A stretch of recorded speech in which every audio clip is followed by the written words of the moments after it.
Assalamualaikum warahmatullahi wabarakatuh.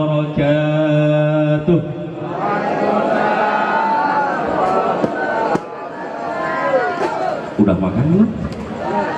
Suaranya nggak kenceng. Assalamualaikum warahmatullahi wabarakatuh.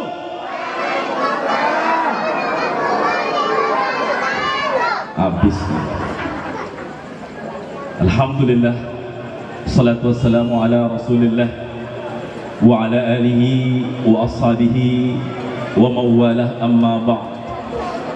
Qala Allah Ta'ala fil Qur'anil Karim, fahuwa asdaqul qailin, a'udhu billahi minasy syaithanir rajim, laqad kana lakum fi rasulillahi uswatun hasanah. وقال الرسول صلى الله عليه وسلم في حديث صحيح المرء مع من أحب يوم القيامة. صدق الله العظيم وصدق رسوله الكريم ونحن على ذلك من الشاهدين الآمنين. أما بعد.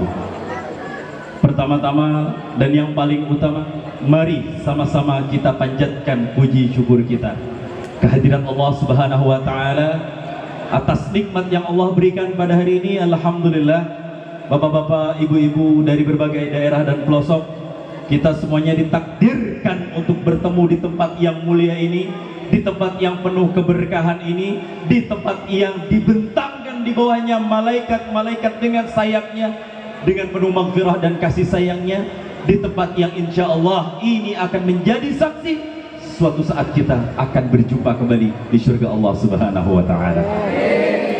Dan juga salawat teriring salam tak lupa untuk senantiasa kita sanjung sajikan kepada insan yang mulia yang dijuluki dengan julukan Al-Amin. Dialah Habibullah, kekasih Allah, Sayyiduna wa Syafi'una wa Maulana Muhammad sallallahu alaihi wasallam, yang apabila disebutkan namanya lalu dia tidak bersalawat, itu adalah sepelit-pelit manusia yang ada di atas muka bumi ini. Dan tentunya tak lupa salam ta'zim dan penghormatan dari Al-Fakir, wabil khusus kepada Ketua Taman Iskandar Muda Cabang Bekasi Kota, kepada guru kita bersama Al-Mukarram Tengku Anwar Aziz. Kita doakan mudah-mudahan beliau dan keluarga diberikan kesehatan oleh Allah Subhanahu wa Ta'ala dan mampu mengayomi masyarakat mobil khusus Aceh yang ada di Bekasi ini. Dan juga yang saya muliakan, yang baru saja pamit dari tengah-tengah kita, yang menjadi dalam tanda kutip bapaknya orang-orang Aceh yang ada di daerah luar Aceh, guru kita Walidun Al-Mukarram Al-Ustadz Tengku Muslim, Insinyur Tengku Muslim Armas, yang beliau baru saja terpilih tadi siang. Kita doakan bahwa beliau dipilih bukan atas kehendak beliau sendiri, tapi kita sebagai masyarakat Aceh terutama bertanggung jawab. Kalau beliau baik, itu tandanya rakyat yang dipimpin baik. Tapi kalau beliau tidak baik, ini salahnya bukan beliau, tapi salahnya kita. Kenapa kita tidak membantu perjuangan beliau? Kemudian yang tak lupa pula saya sanjung sajikan kepada ketua panitia yang sudah mempersiapkan semuanya, yang sudah ngegalang donasi, siapin segalanya, siapin makan, siapin jamuan, tenda, semuanya, siapin amplopnya buat yang baca Al-Quran, siapin semuanya kepada Bapak Tengku Azhar, yang insya Allah beliau dan panitia, sebagaimana yang dikatakan oleh Imam Sayuti yang pernah mengadakan semua maulid ini karena cinta kepada Nabi, insya Allah akan ditempatkan manazil syuhada, di tempat orang-orang mati syahid dan orang-orang salihin bersama para nabi. Amin ya Allah ya Rabbal Alamin. Dan juga kepada guru-guru kami yang hadir bersama kami juga, Al-Ustadz Al-Mukarram Tengku Ja'far Shadiq, mudah-mudahan beliau diberikan kesehatan dan keberkahan bersama kita sehingga mampu membimbing kita semuanya. Dan tak lupa pula penghormatan saya untuk guru saya sendiri, Al-Ustadz Al-Mukarram Tengku Abdullah Yusuf, yang beliau ini adalah salah satu insan yang mengharumkan nama Aceh melalui channel YouTube beliau, Gundul Mantul. Kita-kita yang pengen baca kitab kuning, pengen tahu kitab kuning, buka di Google, YouTube, Gundul Mantul. Silahkan, semua kajian-kajian itu ada di situ. Dan beliau setiap pagi selalu ada pengajian kitab kuning bersama para asatid dari seluruh daerah di Indonesia. Saya salah satu murid beliau dan bersama beliau saya berangkat sampai ngejemput beliau dulu. Mudah-mudahan Ustaz Abdullah dan keluarga diberikan selalu kesehatan oleh Allah Subhanahu wa taala. Dan juga yang saya hormati guru kami Al-Ustaz Al-Mubarak Khadimul Ma'had Nahdlatul Nuha Tengku Muzakari. Mudah-mudahan perjuangan beliau selalu diberkahi oleh Allah Subhanahu wa taala. Dan juga kepada sesepuh masyarakat Aceh Tengku Abdul Razak LC Al-Misri Al-Azhari, dan juga guru kita bersama Tengku Zulfikar Zakaria, dan juga berbagai perwakilan Taman Iskandar Muda dari berbagai daerah yang hadir ke tempat ini. Kita niatkan sebagaimana yang tertulis di tema, menebar empati, memperkuat silaturahmi, menuju insan yang berakhlakul karimah. Enggak ada lagi komanya. Yang mudah-mudahan dengan bertemunya kita di sini, insya Allah seperti yang disampaikan oleh sang baginda Nabi Sallallahu Alaihi Wasallam dalam hadis riwayat Imam Muslim, man arada ayyabsuta fi rizqihi aw yutawwila fi umrihi, siapapun yang ingin Allah luaskan rezekinya atau Allah panjangkan umurnya, falyasil rahimahu, sambunglah tali silaturahmi. Ada banyak tadi yang saya dengar, ada guru saya juga Tengku Muhammad Syafi'i dari Parung, dan juga dari Pondok Gede, dari Lombok, mana tadi? Nusa apa tadi? Semualah pokoknya, Tanjung Priuk. Saya memperkenalkan diri sebelumnya, saya berasal dari Parung dan alhamdulillah sering berinteraksi dan berkomunikasi dengan masyarakat Aceh yang ada di Parung, dan menjadi salah satu khatib di sana juga. Mudah-mudahan masih diakui sampai sekarang. Dan ada di sini Tengku Muhammad Syafi'i dan teman-teman dari Parung yang juga alhamdulillah kami bareng-bareng berangkat dari Parung meski dengan kendaraan yang berbeda-beda. Saya asli, bapak saya dari Sunda, tapi karena kecintaan saya kepada Aceh, ibu saya orang Aceh tapi lahir di Bogor, tinggal di Parung, dan saya sempat mengenyam pendidikan di pertama Pondok Pesantren Ma'hadil Ulum Diniyah Al-Islamiyah Masjid Raya Samalanga, kurang lebih 2 tahun beberapa bulan. Kemudian saya pindah karena nggak dikasih izin sama Abu Mudi untuk pergi sekolah keluar. Akhirnya saya pindah ke sekolah di Samalanga, di samping Mudi juga, namanya Dayah Riyadul Mubarak, yang diasuh oleh ayahanda Al-Mukarram Tengku Busairi Yahya. Beliau merupakan adik daripada Tengku Bulkaini. Jadi kalau ditanya ngikutin bapak, saya bukan orang Aceh asli, tapi masih ada sedikit-sedikit darah Aceh, dan berawal dari orang yang nggak bisa bahasa Aceh. Makanya kalau saya masih agak campur-campuran, agak lagi apa jangan gue, lagi berhati, masih belum terlalu lancar dan cara bahasa Aceh, masih sering gerubam-gerbu. Pertama kali saya masuk Aceh itu tanggal 15 Agustus 15 Agustus ya, malam 16 Agustus 2005, satu hari setelah teken MOU damai antara pemerintah RI dengan GAM waktu itu. Dari Polonia saya turun, saya mendarat di Perlak, naik bis Kurnia paling depan, itu masih ada tembak-tembakan. Di situ saya takut, orang tua saya, kamu ngaji di Aceh pokoknya, karena di Aceh yang paling dipercaya soal kitab kuning. Karena saya suka kitab kuning, salah satu referensinya kalau pengen ngaji kitab ya ke Aceh. Nah, sampai ke Dayah besoknya saya istirahat. Alhamdulillah, kalau bapak-bapak pernah ke Samalanga, di sana ada Dayah Muslimat atau Dayah Ummul Aiman Walidnu. Nah, Dayah Muslimat itu punya Umi, namanya Umi Aini, itu beliau nenek saya. Jadi Walidnu dan semuanya itu alhamdulillah masih ada kerabat dan kekeluargaan dengan Al-Fakir, makanya beliau sering main ke rumah di Bogor. Itu sedikit profil tentang saya. Kemudian saya melanjutkan pendidikan di Darussunnah Ciputat, kuliah di UIN, dan menjadi penerjemah beberapa syekh-syekh dari Arab. Jadi kalau biasa saya sering menerjemahkan. Ya, man yurid ay yatahaddath bil lughatil arabiyyah ma'i falyatafaddal ay yataqaddam ila al-amam hay yatahaddath bil lughatil arabiyyah. Tapi lamun ditaros asli simkurimah lain di Aceh hampura ieu teh. Abdi di Sunda. Nya, wayana lamun aya nu di Sunda rek ngaheureuy simkurang mah ka. Ya, aya nu ngartos Sunda teh di dieu sok. Kieu.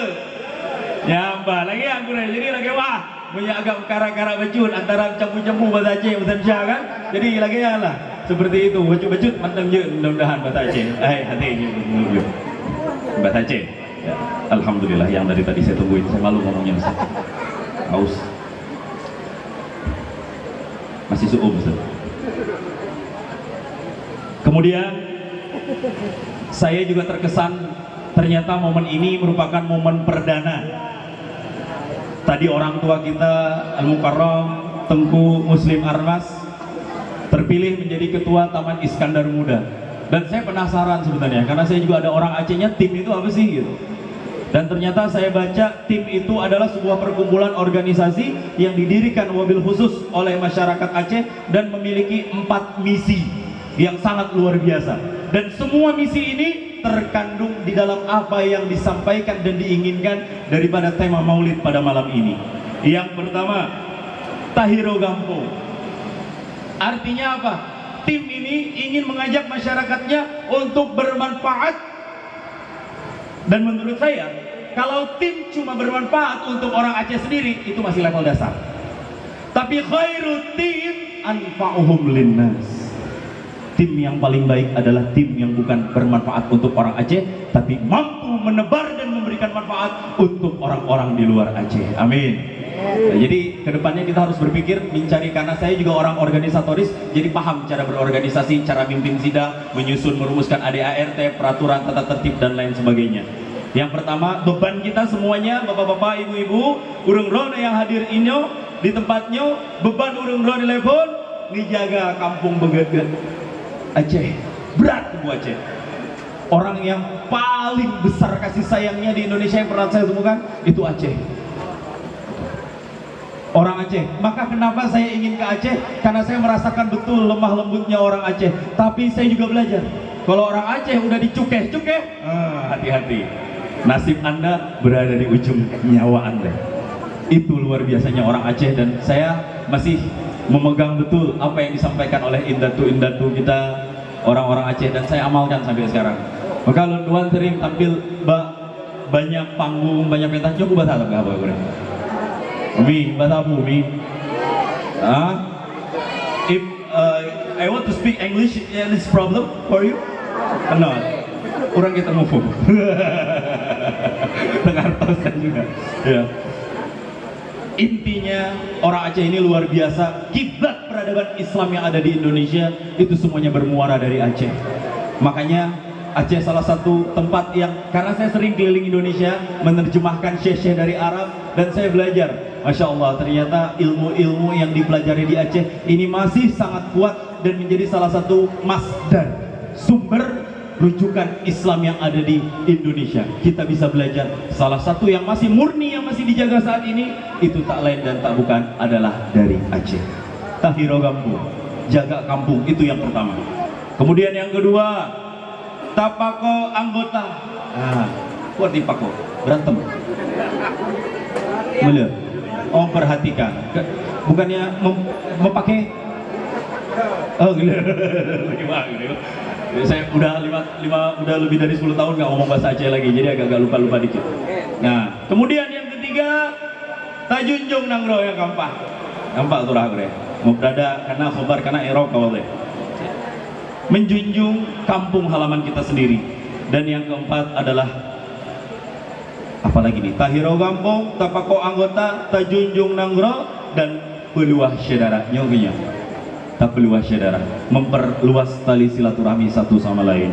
Mudah-mudahan ini semuanya bisa menjadi bahan untuk kita semuanya pulang dari sini. Jangan ada lagi orang Aceh yang saling sama ngomongin, tapi kita harus tunjukkan bahwa masyarakat Aceh, meskipun dia berada di luar Aceh, tetap bersatu. Sakit satu, sakit semua. Senang satu, senang semua. Hana pengen sama mandum hana pengen nyanti tahap leda begah. Kemudian alhamdulillah pada malam yang berbahagia ini, Al-Fakir ketitipan dan menjadi amanah untuk menyampaikan beberapa materi yang sebenarnya saya sendiri masih santri, saya juga masih belajar, belum banyak ilmu yang saya miliki, namun mudah-mudahan yang sedikit ini bermanfaat untuk kita semuanya tentang Maulidun Nabi Muhammadin sallallahu alaihi wasallam. Kenapa harus ada maulid? Kenapa sih maulid ini? Perlu apa enggak? Perlu nggak maulid? Karena kita sudah selesai perdebatan tentang masalah maulid. Seharusnya tapi sejak datang sosial media, sejak datang grup-grup WhatsApp, Facebook, TikTok, segala macam, datanglah kemudian orang-orang yang ingin mencoba memperkeruh suasana. Saya sendiri berpendapat, Iron menyahana maulid anak telah bre. Yang tinggi telah kamu yang mulut. Udah Tuhan. Kamu yang maulid tanya maulid tapi telah udah di anak maulid. Selesai. Andai semua orang memegang kaidah ini, itu semuanya selesai. Cuma yang menjadi masalah bapak-bapak, ibu-ibu, kenapa sampai sekarang ada banyak perdebatan soal maulid? Karena kurangnya tasamuh dan toleransi dalam berpendapat di antara kita semuanya. Itu yang membuat kita sekarang jadi berantem maulid bid'ah, ini bid'ah, itu bid'ah, segala macam. Dia sendiri pasti tanya bid'ah, apa emang arti bid'ah? Nggak tahu. Bid'ah adalah yang nggak pernah dilakukan Rasulullah. Nah, makanya Syekh Gumari, saya mengutip pendapat beliau, menjelaskan ini sebenarnya nggak butuh dalil untuk maulid, nggak butuh dalil ayat ataupun Al-Quran untuk mengadakan maulid. Jika maulid ini adalah sesuatu yang diharamkan, ada nggak sih orang yang benci dengan maulid? Ada. Apakah ada makhluk-makhluk Allah yang nggak suka dengan dilahirkannya Nabi Sallallahu Alaihi Wasallam? Ada. Siapa mereka? Asyayatinu wal iblis wa atba'uhu. Iblis, syaitan dan antek-anteknya. Itu semuanya nggak suka sama maulid. Ketika dunia penuh dengan kijahiliahan, orang kiban jahiliyah zaman parah debu jahiliyah. Kalau kita sekarang ibu-ibu punya anak, sayang nggak bu sama anaknya? Yang laki-laki sayang anaknya, yang perempuan sayang anaknya. Begitu juga dari zaman dahulu harusnya. Tapi sebagaimana yang Allah sampaikan di dalam Al-Quran, itu semuanya persis seperti apa yang diamalkan oleh Fir'aun. Yudzabbihuna abna'akum wa yastahyuna nisa'akum. Ketika lahir anak perempuan, malu ya Allah. Sampai Sayyidina Umar sendiri kan pernah nguburin anaknya, pengen nguburin anaknya. Makanya ketika Sayyidina Umar di masjid, dia nangis ya Allah. Tapi suatu saat dia ketawa. Nah, para sahabat yang ada di samping kemudian bertanya, ya Umar, kenapa kok kadang-kadang Anda nangis? Kenapa kok kadang-kadang Anda ketawa, tersenyum? Beliau jelaskan, aku menangis karena aku menyesali masa jahiliyahku yang dulu. Dan aku tersenyum karena aku tahu setelah datang Islam yang dibawakan oleh Nabi Muhammad SAW, terbuka semuanya. Dan aku bangga menjadi salah satu umatnya, dan aku pun senang berada dalam hidayah Allah Subhanahu wa Ta'ala. Zaman jahiliyah yang kelam seperti itu, zaman jahiliyah yang sudah kita nggak usah perlu bicarakan lagi betapa kelam dan zalimnya orang-orang dulu. Datang Nabi Muhammad, Rasulun Amin, yang menjadi penegas untuk alam semesta. Makanya kalau kita jadi sahabat enak, kita nggak perlu bingung karena Nabi udah ada di depan kita. Mau butuh apa aja tinggal tanya sama Rasulullah, pengen butuh ini tinggal tanya sama Nabi Muhammad. Tapi sekarang apakah kita bertemu dengan sahabat? Apakah sekarang kita bertemu dengan tabi'in? Jauh sudah masanya terputus. Makanya nggak ada cara lain bahwa maulid ini adalah menjadi salah satu media yang bisa memperkenalkan kita kembali dengan siapa Nabi kita, Nabi Muhammad Sallallahu alaihi wa alihi wa sahbihi wasallam. Ada satu cerita yang sering saya sampaikan di berbagai tempat dulu di Lebanon. Nah, tempat bumi Pak Lebanon ya. Nah, tepi keranji deh kan, nah stasiunnya kan. Ya, lu empat dari Danau Olam. Di Lebanon itu orang maulid nggak ada. Kalau zaman sekarang maulid udah keren-keren pakai tenda seperti ini. Tapi zaman dulu maulid itu nggak seperti itu. Di Lebanon ini baru ya. Tahun kalau nggak salah sekitar tahun 1950-an, dan cerita ini ada banyak di internet. Dulu mereka kalau bikin perayaan maulid itu pakai tembakan, pistol, tapi pelurunya peluru asli, tembak waduh lagi ya. Kalau kayak sekarang bahasa kita kayak petasan kali ya. Cuma karena dulu nggak ada petasan, jadi pakai tembakan, kumpul kayak gini. Semua setiap orang megang tembakan, tembak ke atas semuanya. Anak mit, ibu-ibu, bapak-bapak banyak yang ngeliatin di kiri di kanan. Ya, senang semuanya, wih, resep, kayak kembang api lah kurang lebih seperti itu. Dan satu peristiwa terjadi di situ tanpa disengaja. Salah satu peluru nyasar dan bersarang ke otak salah satu anak kecil, perempuan.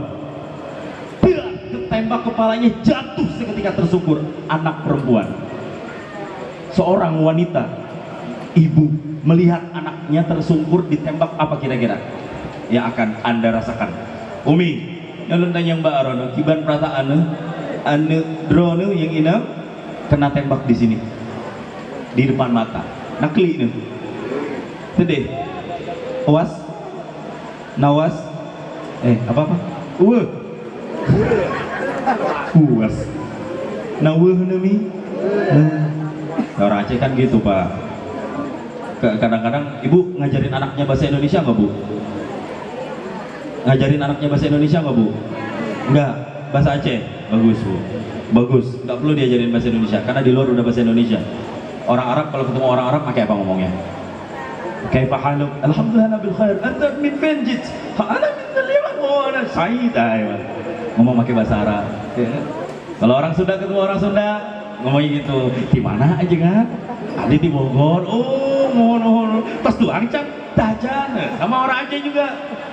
Tapi kadang-kadang ada sebagian orang-orang Aceh di kota, ada yang mau kemana? Ada ke sini aja, jadi di situ ada canggung gerung-gerung, ada di sini aja. Nah, udah mulai keluar, sehingga lupa dengan bahasa Aceh. Ya, saya juga bangga, termasuk orang yang bisa mempelajari bahasa Aceh, meskipun tidak sefase itu, saya bangga ya, bisa bahasa Aceh. Kadang sering ketemu sama orang Aceh, ada orang yang ngomongin saya dengan bahasa Aceh, tapi akhirnya saya ketahuan, lu nggak bahasa Aceh, gue belum. Pernah ada kejadian seperti itu. Ya. Kemudian, mana kak cerita? Tembak, jatuh dan dibawa ke rumah sakit. Ya, dibawa ke rumah sakit. Nama rumah sakitnya Ghassan Hamud. Itu ada di Lebanon. Cuma yang jadi masalah di rumah sakit Ghassan Hamud ini peralatan medisnya nggak lengkap. Dibawa pergi sama ibu dan keluarganya. Dia ini, ya, yang perlu diketahui. Ini anak kecil ini, dia dari keluarga namanya marga keluarganya Al-Ghattas, agamanya Nasrani, Kristen. Jadi bukan Islam. Cuma nggak tahu kenapa dia ikut-ikutan di situ. Dibawa ke rumah sakit Ghassan Al-Hamud, ditanya semuanya, ternyata ketembak. Ya, ada BPJS-nya, Bu? Nggak ada. Pak, nggak ada. Beda kan pelayanan ada BPJS sama enggak? Kalau BPJS pasti dimuliakan. Kalau nggak pakai BPJS dimuliakan. Bapak dari pasien BPJS ya? Iya, udah Bapak tunggu aja dulu di sini. Nanti kalau udah giliran Bapak saya panggil. Begitu pelayanan di puskesmas zaman sekarang. Tapi kalau pasiennya dari asuransi yang terkenal, apalagi yang apa namanya nggak pakai BPJS asuransi bayar langsung, begitu masuk pelayanan VVIP. Oh Bapak, nanti silahkan duduk di sini. Nanti kalau udah ada gilirannya, saya akan panggil Bapak. Enak. Ya. Di Kranji kira-kira puskesmasnya gitu nggak? Nah itu kita tanyakan masing-masing nanti ke Dinkes Kota Bekasi, insya Allah. Ya mudah-mudahan Kota Bekasi dijauhkan dari koruptor-koruptor, Bu. Amin. Sama Bu, Bupati saya juga lagi di pesantren sekarang, Bu. Oh bukan, Tabantin. Tabantin.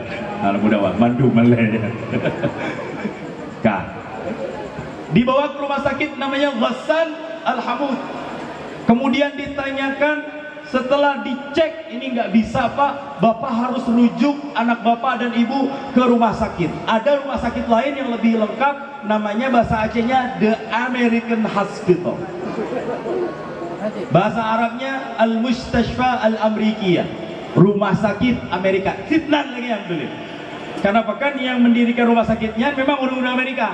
Jadi peralatan agak lebih canggih lah, agak lebih modern mana.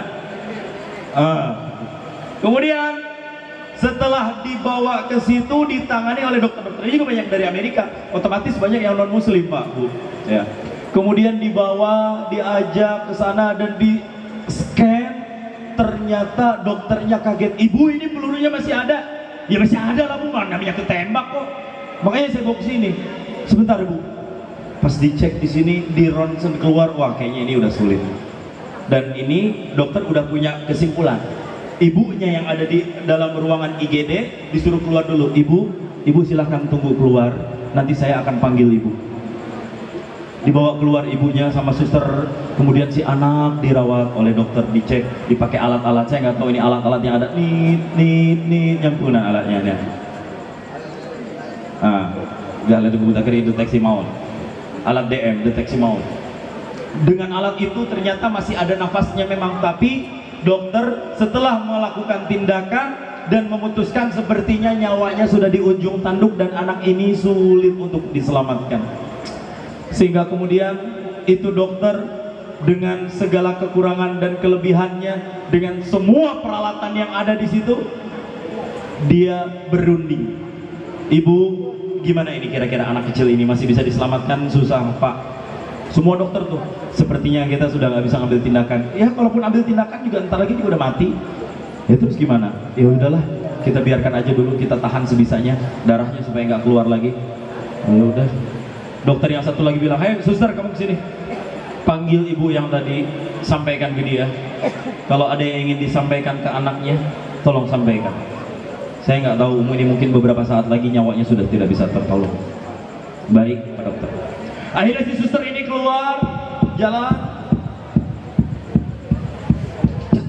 ketemu sama ibu-ibu. Ibu yang tadi itu ternyata lagi sendiri dan dia lagi nangis-nangis. Dalam tangisannya dia protes ke Allah dan protes ke Nabi Muhammad. "Ya Muhammad, aina anta ya Muhammad? Kamu di mana Muhammad? Hono Muhammad, ya pane leung. Gara-gara peringatan Maulid ada leung ketembak Muhammad. Kalau udah kayak gini siapa yang mau tanggung jawab?" Kesel dia, protes sama Nabi Muhammad. Gara-gara Maulid Nabi anak buah jadi begini. Kalau nggak ada lo Muhammad, nggak mungkin kayak gini. Kalau kayak gini siapa yang mau ngasih tolong Muhammad? Siapa yang bisa nyambut Muhammad? Wah, aku apa? Dokter, suster dari belakang, "Ibu tenang, Bu, tenang dulu. Ibu, tadi saya dipanggil oleh dokter. Kalau bisa ibu masuk ke dalam. Saya nggak tahu apa yang akan dokter sampaikan." Akhirnya si ibu ini masuk ke dalam. Dan mungkin si suster ini nggak tega untuk menyampaikan. Kalau misalnya ada yang pengen disampaikan, anak ibu pengen mati Bu, sampaikan aja. Nggak tega dia pengen nyampaikan seperti itu. Akhirnya dibuka pintunya. Begitu dibuka pintu, ternyata ada anak kecil yang tadi di atas pembaringan, yang harusnya beberapa saat lagi nyawanya akan melayang. Tiba-tiba itu anak terduduk tucruk plak. Si ibu kaget, "Hah? Kok udah bisa diri? Kok udah bisa duduk?" Dan si anak langsung teriak, "Ibu, jangan biarkan dia pergi Ibu." Si ibunya ngomong, "Ibu, itu orang itu jangan sampai pergi." "Hah, siapa?" "Itu orang itu Ibu, aku nggak mau dia pergi." Itu anak melihat sesuatu yang tidak bisa dilihat oleh ibunya. "Ibu, anak itu jangan sampai dia pergi Ibu." "Nak, siapa anaknya Nak? Siapa orang yang kamu maksud?" "Dia." Ibu ada dipeluk anaknya. Dokter yang tadi ngelihat juga heran, "Loh, kok ini anak bisa duduk sih? Loh, kok ini anak bisa diri sih? Loh, kok ini anak bisa berbicara sih?" Akhirnya ditanya, "Nah, kamu kenapa Nak?" "Ah, Ibu, aku tadi diobatin Ibu sama dia." "Dia itu siapa Nak?" "Dia itu mah yang tadi ngobatin aku." "Iya siapa?" "Dia itu adalah Nabi Muhammad sallallahu alaihi wa alihi wasallam." Dan dokternya pun nggak percaya, kok bisa gitu. Dan tanpa kita sadari, ini si ibu-ibu yang tadi, dia tuh meminta syafaat, minta pertolongan, langsung yang dia sebut Nabi Muhammad. Dan ini non muslim, tapi Nabi Muhammad datang menemui itu anak. Maka kita bagaimana sebagai umatnya, yang mencintainya, yang beriman kepadanya, yang mengakui bahwa dia adalah abduhu wa rasuluh. Alasna aula bi imanihi, bukankah kita lebih berhak untuk beriman kepadanya? Cini bikileron. Akhirnya keluarga ini pulang, diizinkan oleh dokter, dan sampai rumah diceritakan semua peristiwa yang terjadi.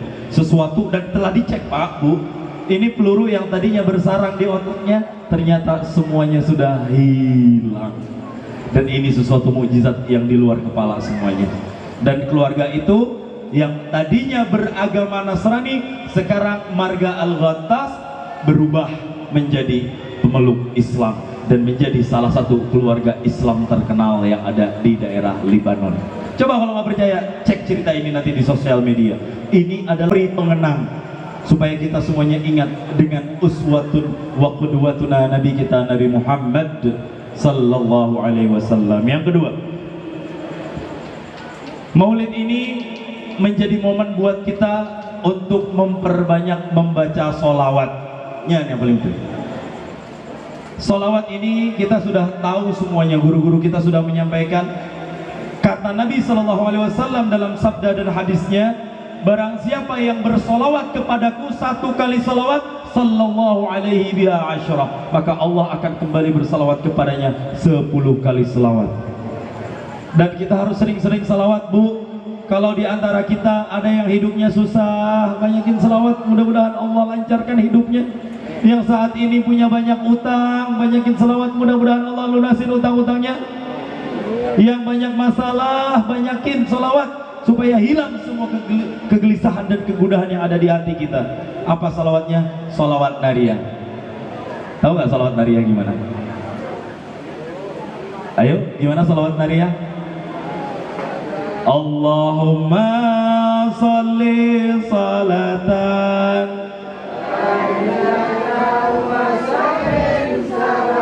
bareng-bareng taman Muhammadin. Allah Allah tanhallu wa tanfariju wa tuqda bil hawaiju.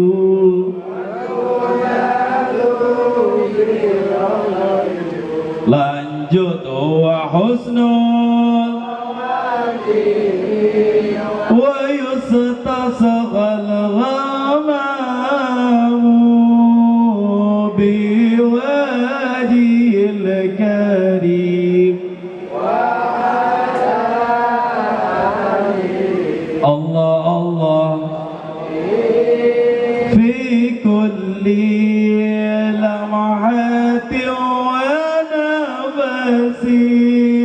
wa nafasin bi'adadi kulli ma'lumillah. Saya dapat ijazahan sholawat ini, itu menjadi salah satu sholawat yang bisa kita amalkan dan bisa kita baca, terutama kalau kita punya banyak keinginan, kebutuhan, harapan ya. Dari artinya aja kita udah bisa tahu. Ya Allah, Allahumma sholli sholatan, ya Allah sampaikanlah sholawat kamilatan wa salim salaman, salawat yang sempurna, dan sampaikanlah salam ala sayyidina Muhammadin alladzi tanhallu bihil uqad, kepada Nabi Muhammad yang ketika disebut namanya tanhallu bihil uqad, semua ikatan terlepas. Nah, yang pentingnya di sini nih ya. Wa tunalu bihir raghaibu wa tuqda bihil hawaiju.